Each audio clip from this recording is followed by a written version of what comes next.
আসসালামু আলাইকুম রহমতুল্লাহি ওবারাকাতুহ।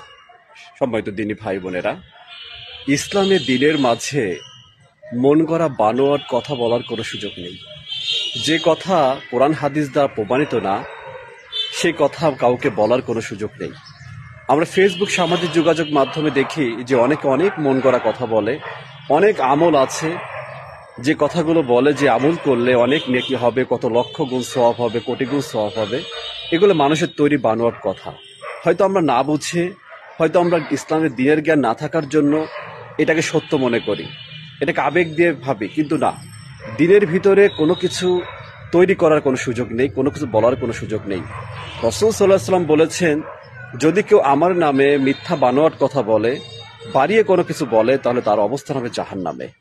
এবং যদি কেউ এই দিনের মাঝে নতুন কিছু তৈরি করে, আবিষ্কার করে, তৈরি করে আমল করে, যেটা বিদআত, সেটা প্রত্যাখ্যান।